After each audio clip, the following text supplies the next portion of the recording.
मैं आपको बताना चाहता हूँ कि डेरिवेटिव की डेफिनेशन क्या है। डेरिवेटिव की बड़ा डेफिनेशन है, इट इज द, अच्छा इसको हम लिखते हैं d y over d x. Mostly जो हमारा लेवल है अंडरग्रेड का, उसके अंदर d y over d x. Derivative की डेफिनेशन है rate of change. Rate of change का मतलब क्या है, किस स्पीड से चेंज अकर हो रहा है।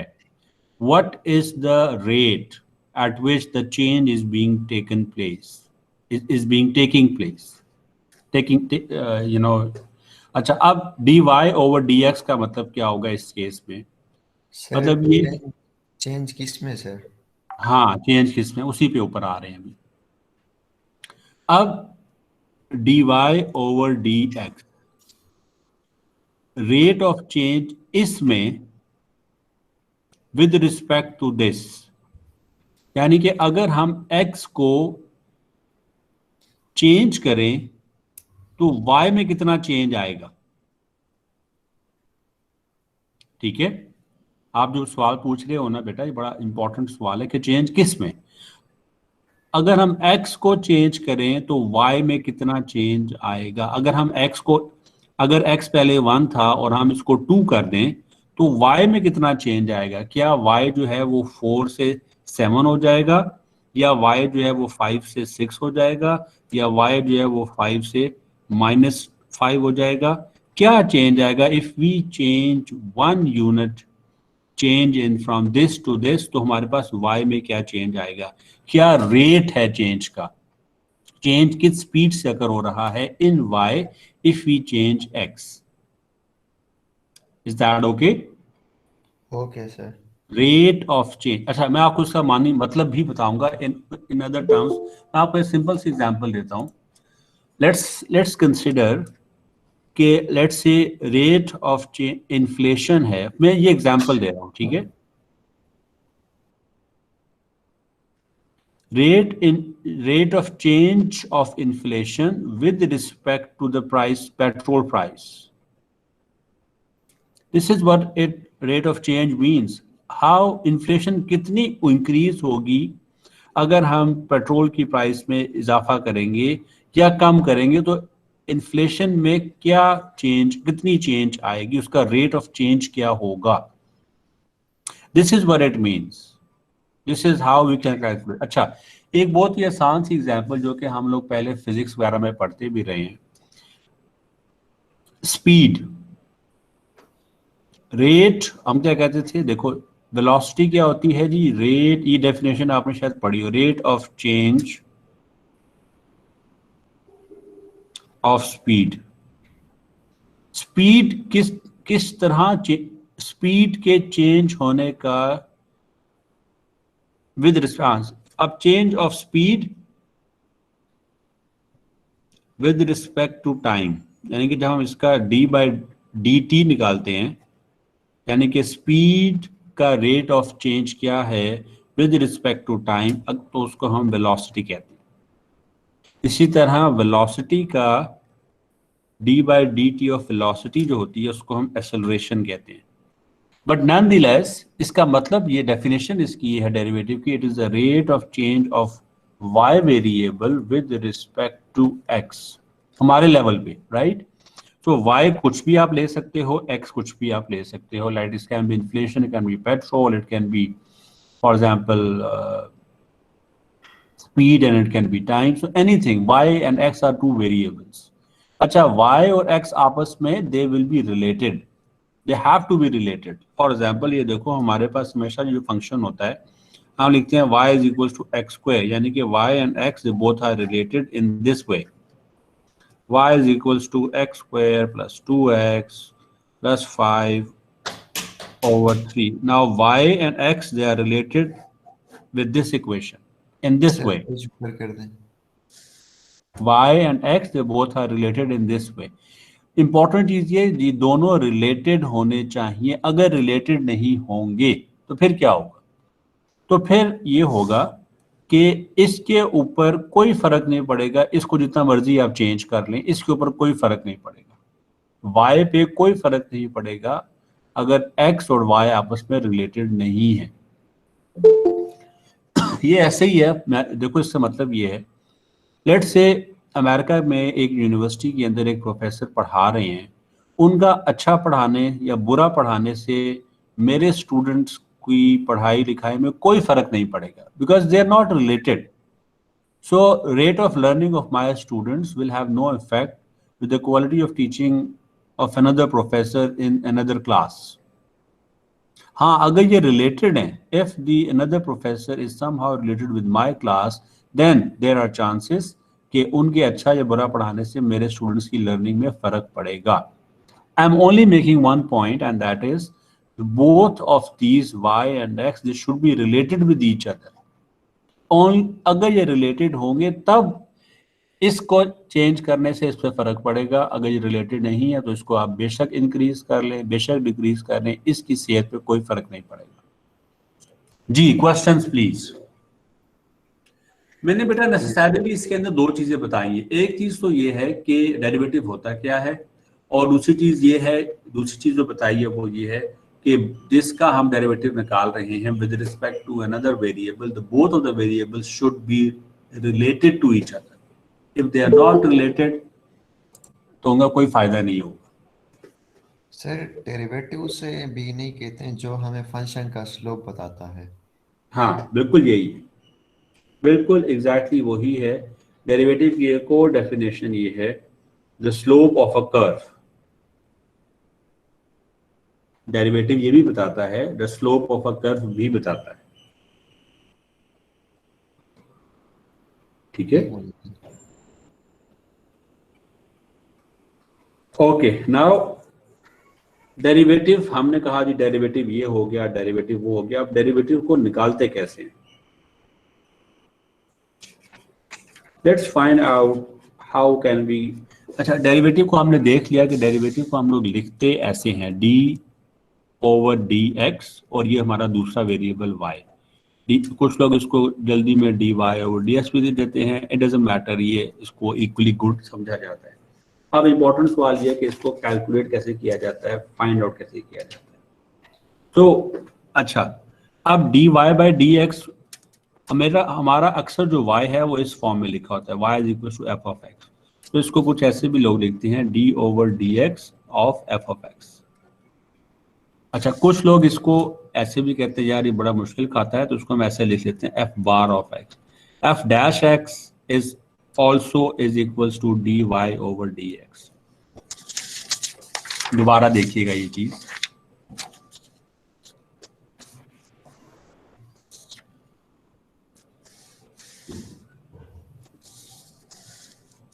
ये देखिएगा, d y over d x को लोग ये भी लिखते हैं f bar of f of x. Sir page थोड़ा डाउन डाउन, ठीक है। ये देखिएगा, d over d x of f of x को लोग एफ बार ऑफ एक्स भी लिखते हैं, ठीक है। ये d y over d x भी इसको लिखते हैं। Anything that you feel comfortable with, उसको आप उसको लिख सकते हैं। अच्छा, now coming to how it is calculated, बहुत ही आसान है। इसका एक सिंपल सा फॉर्मूला आपने याद रखना है, तो you will be able to find the derivative of the function.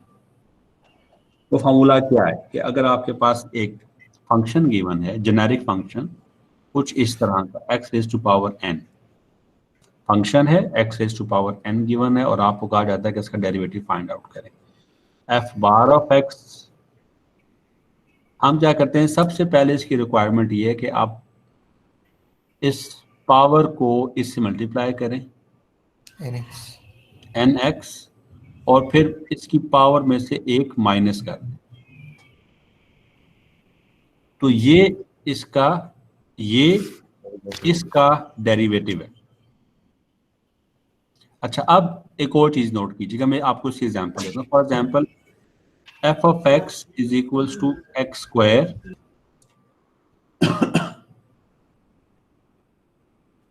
F of x is equals to x square. अब ये देखो, और आप इसका डेरिवेटिव निकालते हो, पावर इससे मल्टीप्लाई होगी, पावर से एक माइनस हो जाएगा,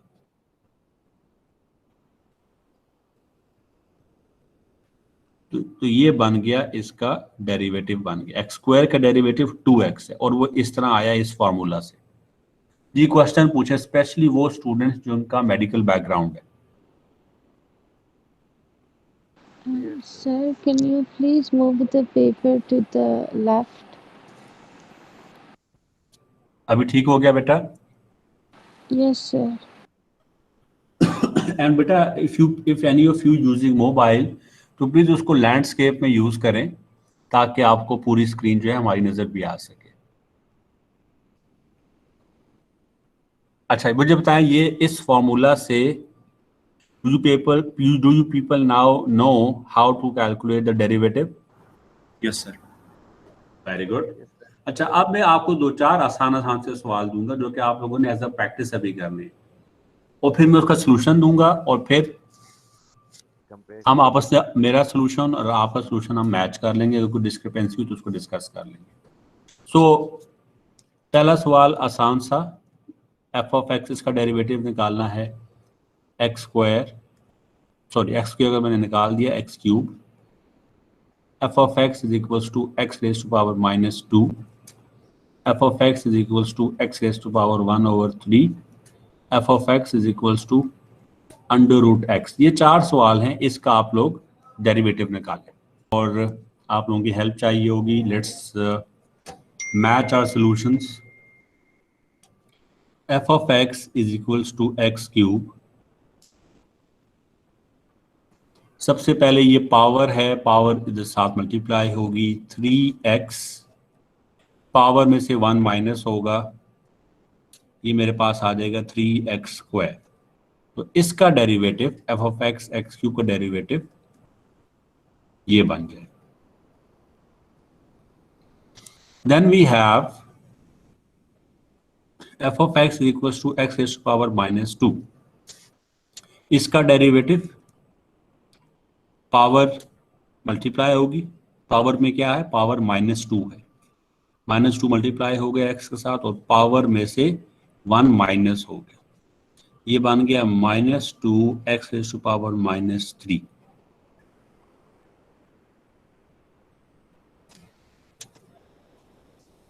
देन वी हैव, अच्छा मुझसे आप सवाल पूछते रहेंगे अगर आपको कुछ समझ ना आए या you want something to be repeated.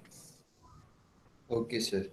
Then we have f of x is equals to x raise to power 1 over 3, इसका डेरिवेटिव 1 ओवर 3 मल्टीप्लाई होगा x के साथ और इसकी जो पावर है उसमें से 1 माइनस हो जाएगा। So 1 over 3 x raise to power, इसका हम एलसीएम लेंगे, सॉरी 1 माइनस 3, ये हमारे पास बन जाएगा 1 over 3 x raise to power minus 2 over 3। तो इसका डेरिवेटिव ये बन जाए। देन लास्ट आ गया हमारे पास, लास्ट है f of x equals to under root x। इसको अगर मैं लिखूं f of x equals to x raise to power 1 by 2, तो f बार ऑफ x यानी कि f derivative f of x का पावर मल्टीप्लाई होगी और पावर में से 1 माइनस हो जाएगा, 1 by 2 x raise to power, इसका एलसीएम लेंगे, ये आ गया हमारे पास 1 over 2 x raise to power minus 1 over 2। तो इसका डेरिवेटिव ये है। जी questions please, if you have any questions, anything that you want to discuss, please let me know. Sir अगर ये x की वैल्यू सर x के साथ कोई मल्टीप्लाई हो रहा हो ऑलरेडी सर, हाँ, वो उस पे भी आते हैं, इनमें कोई सवालात है तो पूछ लें। No sir. ओके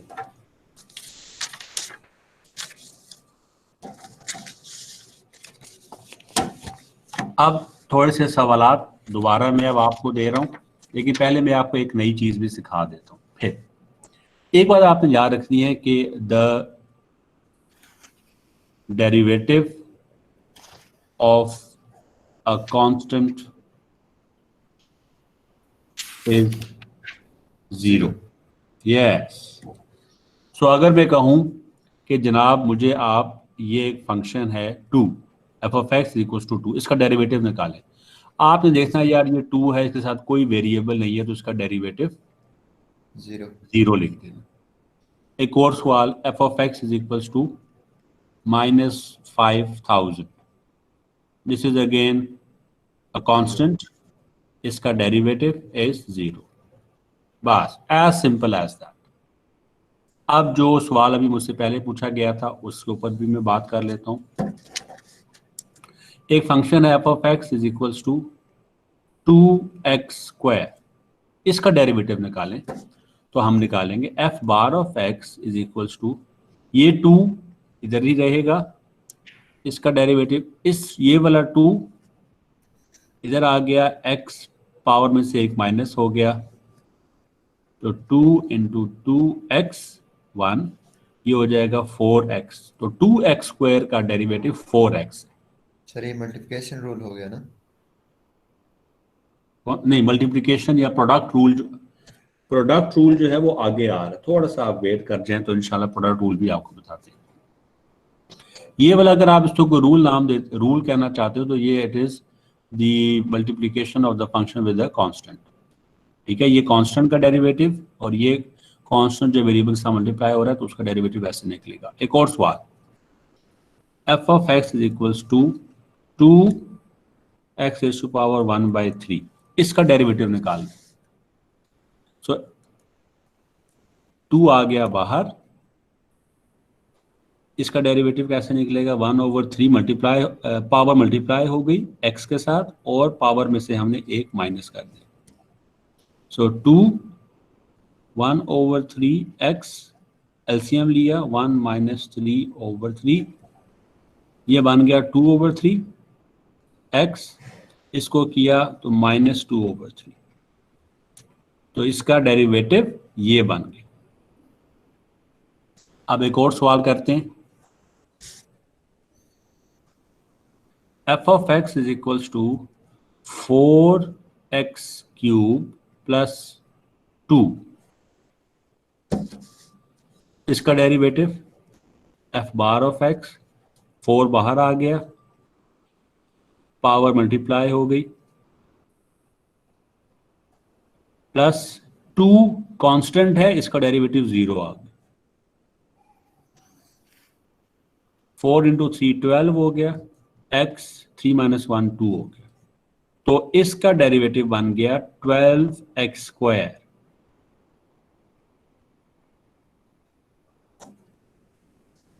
अब आप लोगों ने एक ही मैं आपको सवाल देता हूं जिसमें से जो कुछ अभी तक हमने डेरिवेटिव के हवाले से पढ़ा है वो सब कुछ एक ही सवाल में मौजूद होगा और आपने वो सवाल अभी करना है। F of x is equals to 5x² plus 3x1/2 plus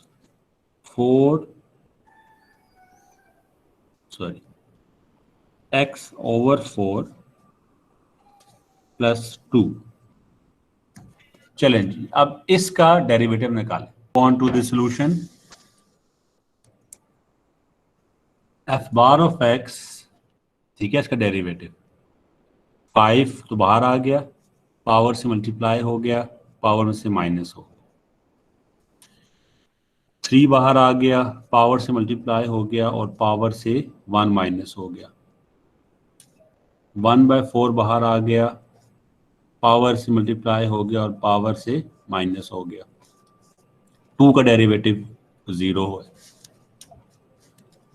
then 5 into 2x1 plus 3/2x, LCM लिया, plus 1/4 x raise to power 0 plus 0 तो हम लिखते ही हैं। अब ये बन गया 10x plus 3/2 x raise to power -1/2 plus 1/4x। जी क्वेश्चंस, ये सवाल समझ आ गया? Yes sir. कैसे 1/4x कैसे आ गया? x की पावर तो 0 है।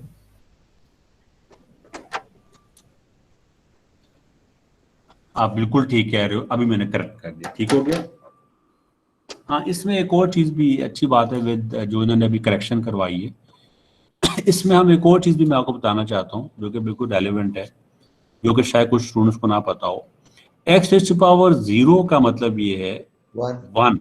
यस, इसका मतलब है 1। इनका सवाल भी, इनका जो करेक्शन थी वो भी यही थी कि ये 1/4, ये 1/4 एक्स रेज़ टू पावर 0 है, ये होना चाहिए 1/4 into 1 which is equal to 1/4। ठीक है जी, ये ऐसे होना चाहिए। थैंक यू जी, बहुत शुक्रिया। अच्छा, अब आगे चलते हैं। एक और चीज भी इंपॉर्टेंट है और फिर हम उसके ऊपर भी सवालात करेंगे डेरिवेटिव के ही। अच्छी बात है, थोड़े बहुत हमारे मैथ्स के कॉन्सेप्ट्स भी बेहतर होते जा रहे हैं, रिवीजन और उनकी भी होती जा रही है। रिकॉल हो अच्छा रही है सर। जी, क्या कह रहे हैं? सर मैं बोल रहा हूँ रिकॉल हो रहा है। हाँ, रिकॉर्ड हो रहा है। अच्छा, एक और चीज ज़हन में रखनी है, वो है 1/x। अगर 1/x raise to power n हो या जो भी हो, m है let's say, then we have 1/x raise to power m। इसको हम ये लिख सकते हैं x raise to power -m। जब ये ऊपर जाएगा डिनोमिनेटर से न्यूमरेटर बनेगा तो ये माइनस बन जाएगा। रेसिप्रोकल लेंगे ना सर। हाँ। अच्छा, अब इसी के साथ एक और भी चीज जुड़ी हुई है। अगर मेरे पास हो x raise to power -n, इसको मैं ये भी लिख सकता हूं 1/x raise to power n।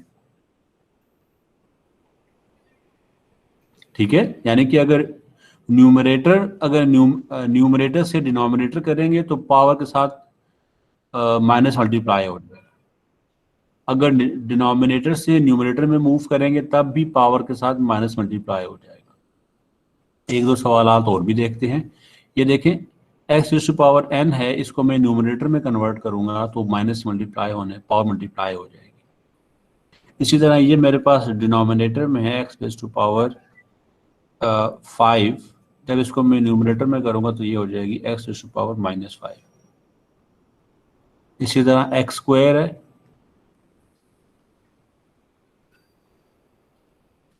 या 1/x क्यूब है, इसको मैं ऐसे लिख सकता हूँ। ये चीज़ आप लोगों ने ऑलरेडी भी आप लोगों ने ये किया ही होगा, खैर इसमें कोई ऐसी बात नहीं है, but just for the sake of revision and the students who are from medical background, they need to understand this also. ठीक है जी, यहाँ तक बात ओके है? Okay sir. गुड। अब एक और फ्लैशबैक भी है अलजेब्रा के हवाले से ही।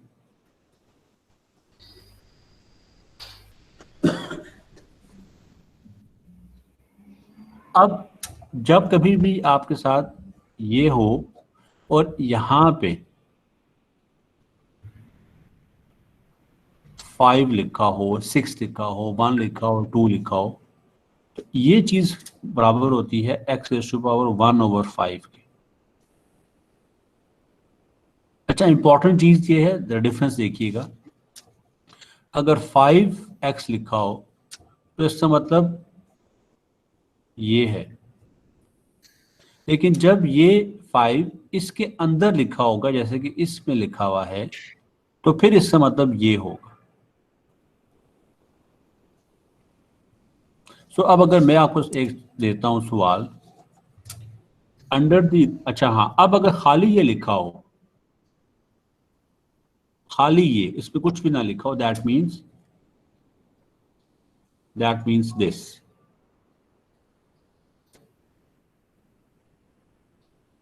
Is that okay? Okay sir. एक और सिनेरियो देखते हैं, 5x क्यूब। अब ये कैसे होगा? ये ऐसे होगा 5 1/2 x 3/2। ये बात समझ आ रही है? आ गई सर। ओके, आसान सी चीज है। That's good, thank you very much. अब मैं जरा आप लोगों को इसी के ऊपर एक दो सवाल देता हूँ जिसमें ये चीजें भी कवर होंगी और ये चीजें भी कवर होंगी। And let's say f of x is equals to x raised to power minus 5 plus 1 over x plus x cube. साथ इसके हम 2 भी लगा लेते हैं ताकि थोड़ा सा चीज कॉम्प्लेक्स हो जाए, आप लोग उस सवाल बेहतर समझ आए। चलें जी, अब ये सवाल आप लोगों ने अटेम्प्ट करना। अब मेरे ख्याल में सबने तकरीबन कर लिया होगा। सबसे पहले पावर से मल्टीप्लाई होगा और फिर पावर में एक सब्ट्रैक्ट हो जाएगा। इसको देखिएगा, इसको पहले मैं ब्रेक करता हूँ, इसको मैं लिखता हूँ कि मैंने अभी निकाला नहीं है। x इज पावर 1/2, ये पावर से मल्टीप्लाई होगा और पावर से एक माइनस हो जाएगा। -5 x इज पावर -6 आ गया, प्लस अभी भी मैंने नहीं निकाला इसको, d/dx 2, इसको मैं ऊपर ले आया और ये आ गया 3x²। -5, अब ये -6 है, उसको मैं नीचे ला सकता हूँ, प्लस अब ये मेरे लिए आसान है, 2 पावर मल्टीप्लाई हुआ और पावर में -1 हो गया, plus 3x², -5 over x to power 6। अब देखो ये 2 और ये 2 कट जाएगा, -1 रह गया, तो -x टू पावर एलसीएम लिया, -1 -2 प्लस 3x², ये आ गया -5 over x to power 6 minus x to power -3 over 2 plus 3x²। अब इसको मैं ऐसे लिख सकता हूं, so this is the solution that should you be expecting।